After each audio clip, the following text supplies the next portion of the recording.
This week, the truth about the martial arts business is that in order to grow your school in the season of COVID, you have to learn how to meet students and potential students where they are at rather than leading them down tired, outdated training methods. Our guest today is Mark Moore. His school in South Jersey has continued to grow through the pandemic.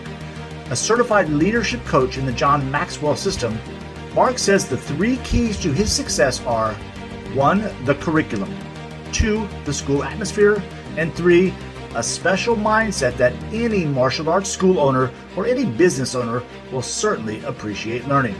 Before we dive in, just a quick note that each one of these shows take upwards of 10 to 12 hours to produce. So if you're enjoying them, please help us grow the podcast by subscribing, sharing, and leaving rave reviews. About that said, here is my interview with Mark Moore. I'm sure you'll find it interesting. It's my pleasure today to welcome to our podcast a friend of mine for probably close to 2 decades now, Mark Moore. Mark owns and operates the Growth Dojo in Washington Township in South New Jersey. Mark, welcome to the show. Thank you so much, John. It's an honor to be here. I appreciate it. I have watched with great interest your evolution, going back to the early Pro Star days when we started working together as kind of an outreach of the Martial Arts Teachers Association, the MATA program. What motivated your interest in the martial arts? Well, it all began when I was 13, braces, pimples, glasses. I was a primetime target for bullying, low self-esteem. And then here I walked into a dojo. I saw trophies around the whole place, and I saw a guy who was super confident and saw more in me than I saw in myself. And from there, I was just hooked. It was basically finally a place that I can walk in and be myself and be around other people that appreciate you for who you are. And then after that, I was hooked. I was 13, so it was 1993, and it was American Goju Karate with Rick Pacetta. Oh, I knew Rick, and he has passed. Yeah. He was a good man. Amazing instructor. Was it the school atmosphere, Rick's persona, his charismatic way of carrying himself that attracted you, or was it the ability to be able to, defend yourself or not break boards and all that kind of stuff? Yeah, you know what, John? It was two things, because before that I dibbled and dabbled in Tung Sudo for like 2 months, and then I did Aikido for like a month, and then I came to Rick's place, and what was different about it that drew me to it was more of an American kickboxing blend of practical instruction with the blend of the traditional instruction as well. So you had the art there, but it was pretty modern for it at the time. And then the other thing was, just him, his whole persona, and just walking into the dojo and seeing him being the captain or the coach of the USA Karate team, being on the USA Karate team, watching the movie Best of the Best, I was hooked. So interesting. The first night that we walked into watch class, my initial instructor, Hank Farah, he was the instructor under Walt Bone at the Largo location. He had a gi top on and it said USA on the back. So it implied to me he had been on a team, a national, international karate team. And just like you, I thought, holy cow, that's got to be the coolest thing in the world. What was your first real job, or did you ever have a real job? Oh, that's a good question. My first real job was working at the dojo. Was my first actual job, but that was more or less, hey, let me barter for my payments. But the second thing I would say would have been working at Wawa, which is a store that's popular around here on the East Coast, and especially in South Jersey and Philadelphia area, and slicing and dicing hoagies. So when did you start to think that this is what you want to do for a living? And I don't mean Wawa. Yeah. Well, obviously, the older I got and the more I would start to run the school and take on more responsibilities, it became something that I wanted to do. And as I got older, it was probably around 20. I was probably around 20 years old, and my instructor, kind of like the old days, your instructor is sensei's word is law. Loyalty starts at the bottom, and all those commands. And Rick was like a father to me, and he always had best interest in me. What I finally knew that I wanted to do it as a career was around 20 years old. I started to take on more responsibilities at the dojo, and I started to become more of an instructor there while my instructor, Sensei Rick Pacetta, was not there as much. And so obviously I became a little bit more of the person that the kids looked up to, or, I became a little bit more of the instructor to them than their being Sensei Rick Pacetta's student, just because he wasn't around at all. And then there came a time where we were out doing an event and I was spoken to in a disrespectful way from my instructor. And what ended up happening is that in the dojo, sensei's word is law, loyalty to the master, all start at the bottom. And all that stuff is great and it has a point to it. But as a human being, you want to make sure you appreciate it and respect it. So it started to become, I guess I started to mature. And I think that's the thing. I stopped looking at him as like the old mighty, and I start looking to him as a human and a man. And so when that disrespect came several times, I decided to bow out and not do the martial arts anymore. Oh, not do the martial arts, not just bow out of the school, but step away from the arts. Yes, totally step away from the arts. I actually had a bad taste in my mouth from that traditional type of vibe when it comes to controlling people. And then I went on to do fitness. It was actually a blessing. I went on to do fitness, became a personal trainer. I became a DJ for weddings. And then it came full circle because I started to teach boxing to kids. No uniforms. And then as I taught boxing, I said, hey, you know what? It'd be pretty cool to add belts to this, and just having fun with fitness and boxing, something that's easy for the kids to learn but give them progress. And then I did that and it started to grow. And then I came to a point, I said, wow, this is doing really well. I don't want to do martial arts, but I want to do martial arts in a way that I feel is something the way I enjoy it. And the kids started to call me coach instead of sensei. And then at that point, I think that's where I got turned on to Pro Star with you, because I was looking for something that was progressive in my mind, that was like, hey, this is more practical martial arts with a belt system laid out, rotating curriculum, everything that you need. And that kind of gave me the vision on how to move forward with my martial arts school. And then that's where we are today. That's in many ways my recollection as well, is that you came in with boxing and kickboxing skills that were head and shoulders above the other guys. They were trying to transition from horse stance punches and traditional downward blocks to the more fluid, efficient motions of boxing and kickboxing.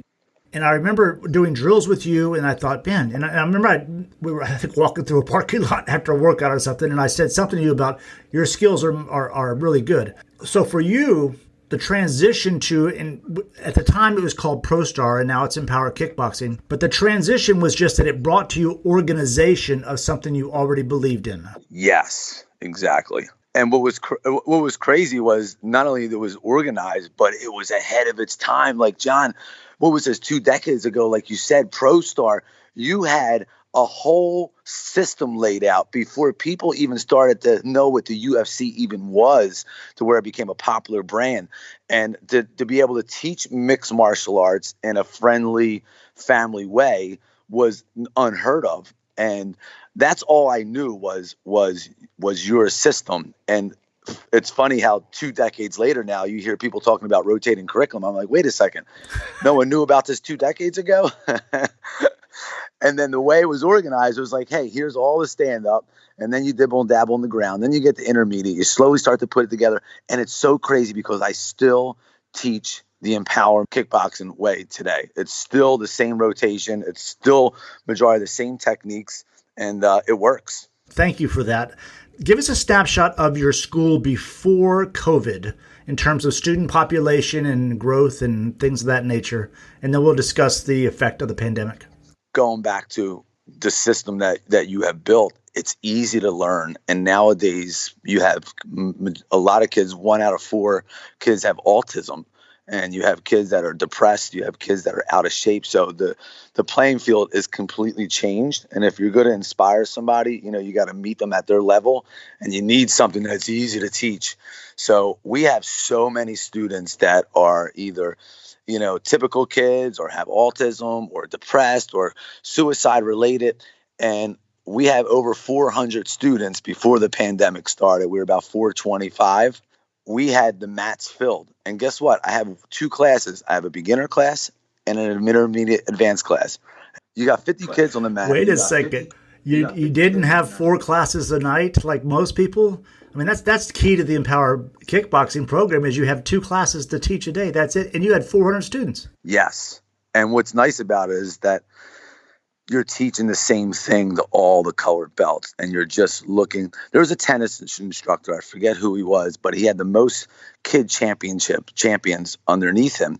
And he said that when he teaches kids, all he wants them to do is hit hard and fast, hit hard and fast, hard and fast. And that's easy to do.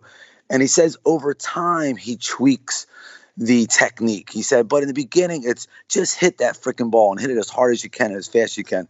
And that's what's cool about the empowerment kickboxing is that everyone is in the same class. Yeah, white, yellow, orange, but I'm looking at white belts different than the orange belts. Even though they're learning the same things, I want them all to hit hard and fast. But maybe the orange belts, I might go over and say, hey, pick up your left hand a little bit higher. And it's just that easy.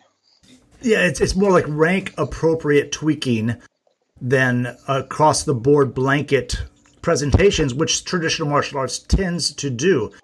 Because I know that if I go in that class, and I'm in your class, John Graydon's in your class, a lot of experience, I've done this forever, and you start calling out combinations, I'm going to start throwing those combinations, and next to me could be a 16-year-old gold belt who just learned these combinations 2 months ago. He's going to be working on the physical mechanics. I'm going to be working on the little nuanced things that I know that I need to correct. I crowd my punches. I need to get my chin down. So I'm in a completely different mindset and skill level than the kid next to me, but we're both doing the same thing and we're both highly engaged. Yes. Contrast that to if the instructor calls out the kata batsai, which I know and I can do, but that kid can't do it. So now we're in completely 2 different levels, 2 different classes. It introduces a level of complexity, and it seems to me that traditional martial arts thrives on complexity because the longer I can keep you down in the ranks or under my leadership, the longer I will be the master in this school. In other words, I can't let you catch up to me, so I'm going to have advanced stuff that you think is really super cool that only I can do. So it elevates my ego and it elevates my position in your eyes. That, I think, is a vicious cycle that has been limiting the growth of the martial arts for the past 50 years in this country.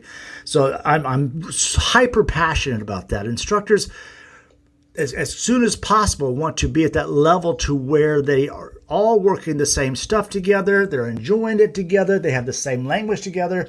There's a rank hierarchy, but someone is not your master. Right. Your subservient student. John, to touch on that really quick is that John Maxwell, when he said that when you're delivering a speech, you get nervous because you think it's about you, but it's not. It's about the audience. And if you think about the audience and delivering it to them and wanting them to get something out of it, you become less nervous. So that's the kind of way we take it here. It's like, I'm here to serve a student when they come in. Yeah, there's not a single picture of me on my wall.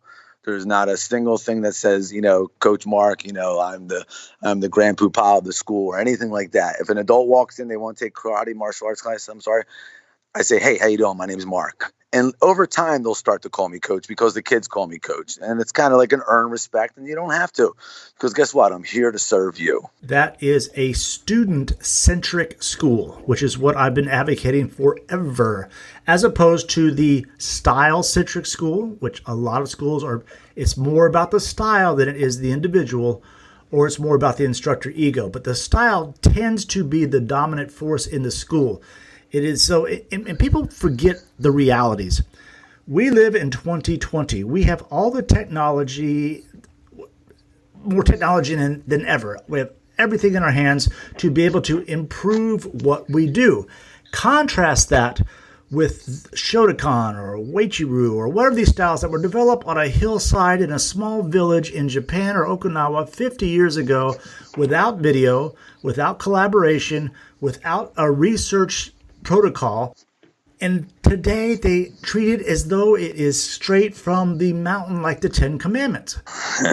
It drives me nuts, because if you're not consistently evolving your school now with all the tech, you can watch 27 street fights in one night on YouTube and learn what a pre-attack indicator is and what, situational awareness. So they're not taking advantage of the resources. The focus is on what they did 50 years ago on a hillside rather than what's happening in our world today. Shifting away from curriculum, COVID-19 has really decimated a lot of schools. I have friends that have been running their schools for 20, 30 years that are closing down. They're facing the prospect of actually going out and getting a real job. And there's one of the things, before we get to COVID, I want to make this comment, and I'd like your response to it. When we were all younger, in our 20s, and we opened our school and we're starting to teach, odds are we had friends that had real jobs. My roommate worked for the power company. He had to leave at 6 o'clock in the morning every day. I could sleep in until 10. I'd get up, I'd go for a run on the beach, have a light leisurely lunch, take a nap, and then go in that night and teach for 4 hours at the karate school. It wasn't my school, but I was one of the instructors. So the contrast in lifestyle was huge. Now fast forward 30, 40 years, these guys are retiring with pensions, while a lot of our friends, our colleagues out there that are in the 40, 50, 60-year-old range are still struggling to make their mortgage payments. So how did you build a school to over 400 students? And then I want to talk about the steps that you took as a result of the pandemic to hold on to those students. Sure. We have no sales script. We have no sales system. The only marketing we do is putting our classes up on social media and showing people what we do and what we offer. But other than that, there's nothing paid. And the one I would say, first of all, the classes are great. Not to, sound whatever, but the classes are amazing. I literally say, when you come to our dojo, it's like Bruce Lee meets Tony Robbins. Like the class is full of energy. It's relaxed. It's fired up. So when you come into the building, it's just electrifying. But the other thing is this: we really started to grow when there's a book called The Go Giver. And what we do now, as for advertisement, is that we do Go Giver events, and it's such a great character trait to teach the kids. You always talk about character, but are you doing something in action for it? So we do Go Giver events where we'll say during this pandemic in April, everyone's thinking about getting instead of keeping, instead of giving. But we collected over 7,000 pairs of sneakers for underprivileged countries where they can make money off of those. And when we do those events, it draws attention to us and the news comes out.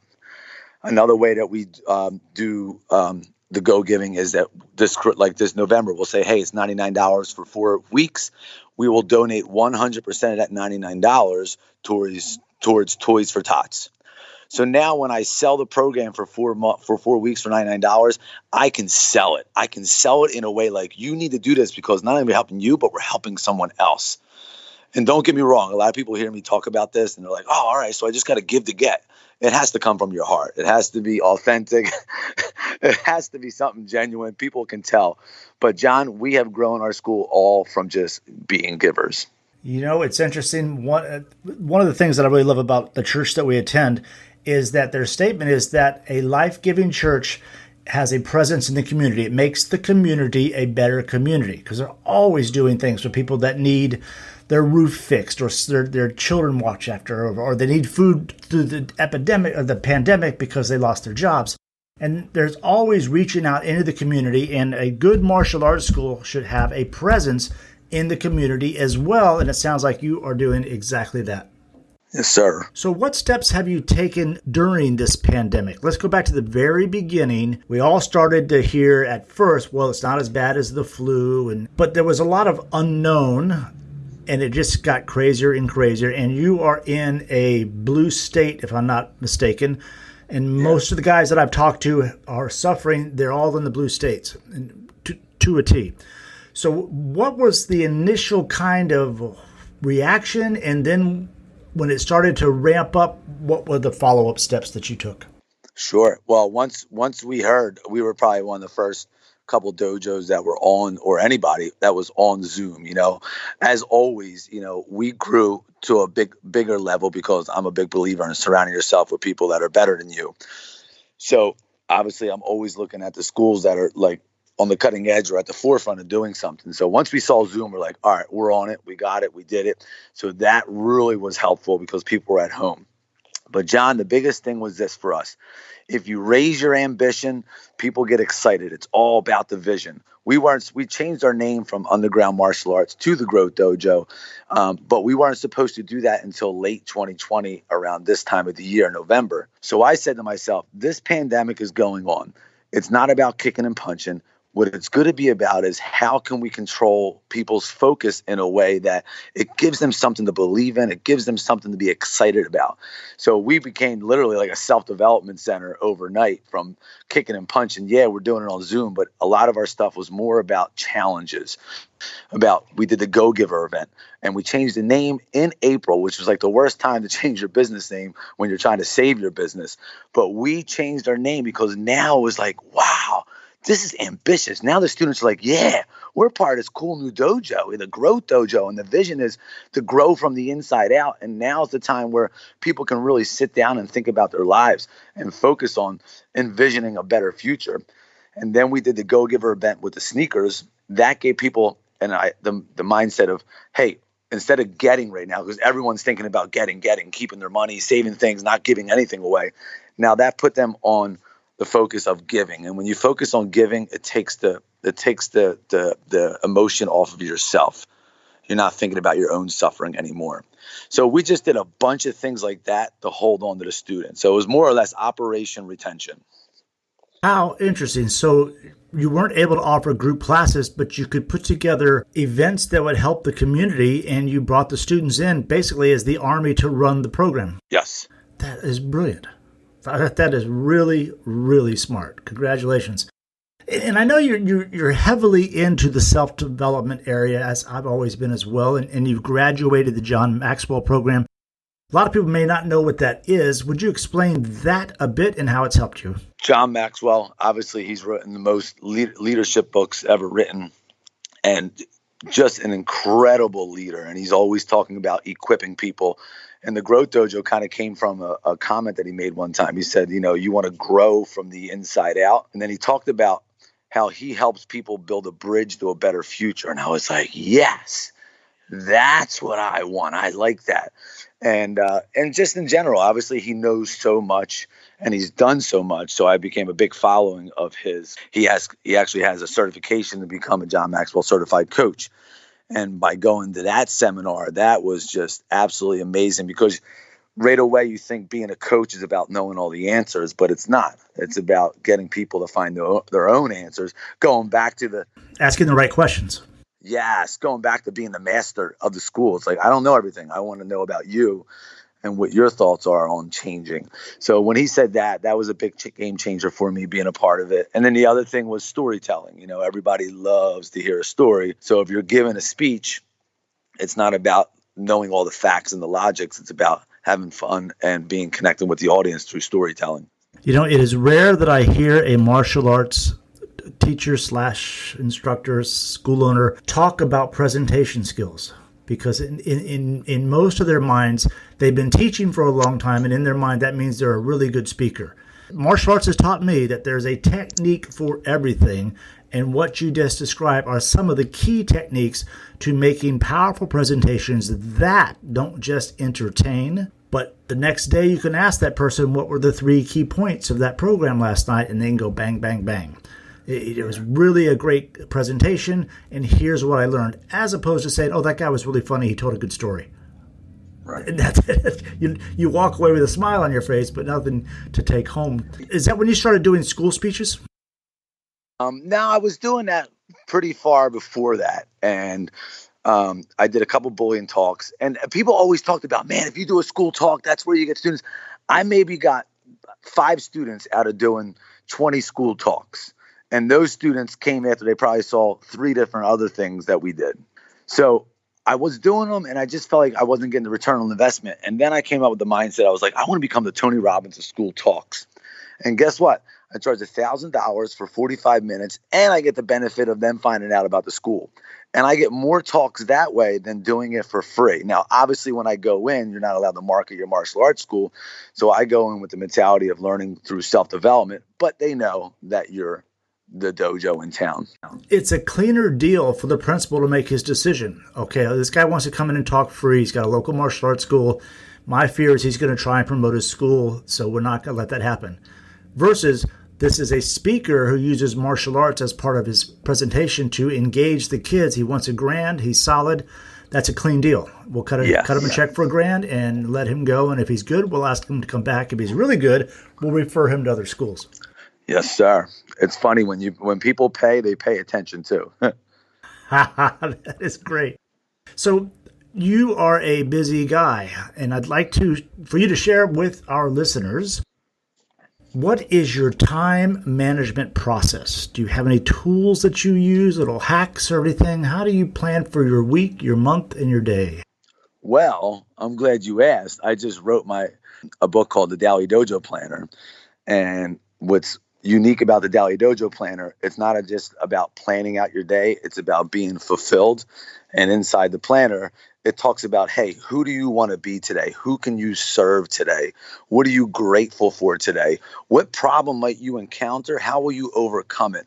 So it's really connecting with who you are as a person and just being satisfied with, me being right here, right now is good. Now I'll start setting some goals for the rest of the day. So time management for me is literally day to day. I mean, I have bad ADHD, but the one thing I will say, my biggest takeaway for somebody listening to this for time management is design your day around how you operate and maybe are motivated. I heard for so many years, John, and I struggled with this myself, man, these big wigs, John Gray and Dave Kovar, it's like they get in the office and they're there all day long and they know their stats, they know their numbers, and it's just like, and I'm like, I try that and I can't sit there. I just can't do it. The numbers aren't my thing. So what I do now is I literally bounce back and forth. Well, now I don't go to Starbucks, but before all this, I would go to Starbucks for an hour, do some of my stuff. Then I go back to the house, do some of my stuff. And then I go back to the dojo, do some of my stuff. And by the change of the atmosphere, it kept me engaged. And I'm a certified high performance coach with Brendan Bouchard. And he talked about high performers. He said that 50 minutes is around the time that you want to do deep work and then get up for 10 minutes and move. 5-0 of deep work. And then when you're done, get up, stretch, walk around, drink some water, bounce around for 10 minutes, and then get back engaged for another 50 minutes. So that's basically what I do. That change of environment is huge. I have an office, but I work mostly out of my home. But when it's time for me to seriously write, I'm working on a number of books right now, I go to the office because it's complete isolation. Yeah. But here at home, it's more like I'm adding these things and then working with my assistants and getting the Empower Kickboxing curriculum together and motto updates and all that kind of fun stuff where I'm interacting more with the people that are helping me with this. But when it comes time to write, I got to check out. I can't have any email gets turned off. Everything gets turned off. So I'm just focused on that. So what advice do you have for the person listening who is either planning to open her school or trying to figure out how to reopen and save their school after the pandemic?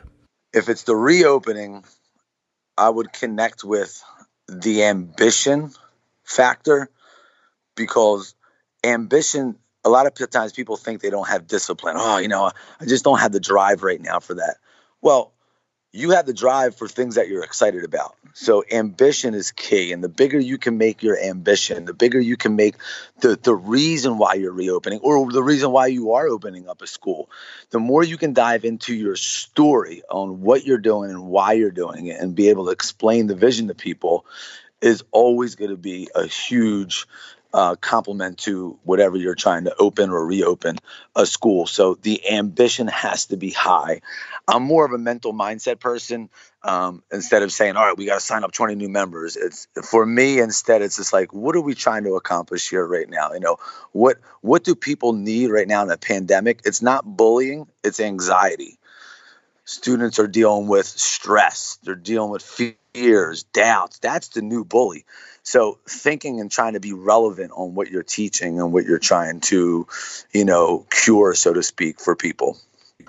To that end, it's interesting. I'm putting together a program that is safety and self-defense for frontline employees.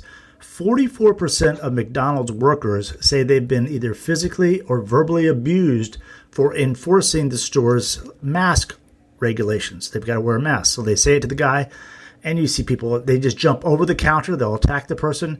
So there's a real need for what we have. And I'm not talking martial arts. I'm talking more along the lines of Cobra self-defense, real self-defense.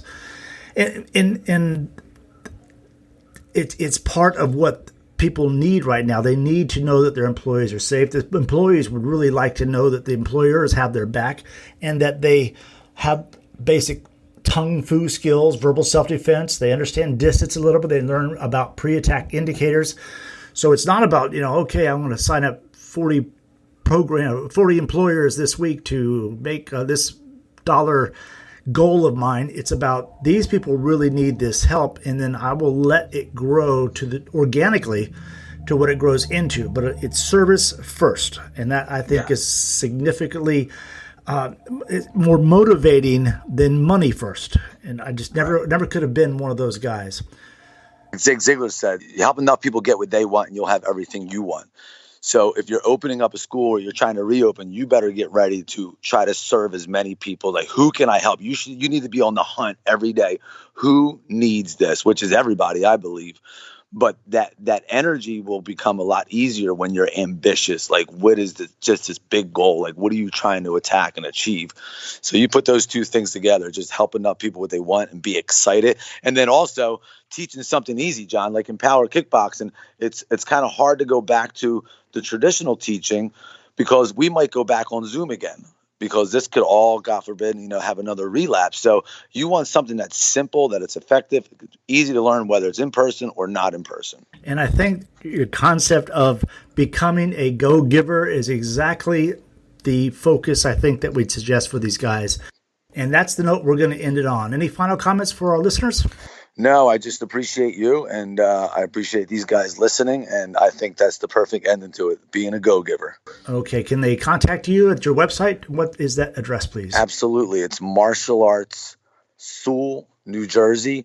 But if you want to contact me, I would just say, look on Facebook, Mark Moore. You'll see me and my wife. I'm holding her in my arms, and that's me. So reach out on Facebook. That'd be the easiest way. That sounds great. Okay, Mark, thanks so much for taking the time to chat with us. I hope you enjoyed that as much as I did. I try hard to keep these shows focused on reality, but I also want to make sure that I'm providing valuable content. So please shoot me an email at john@johngraydon.com with your comments and requests for the show topics. Thanks for listening.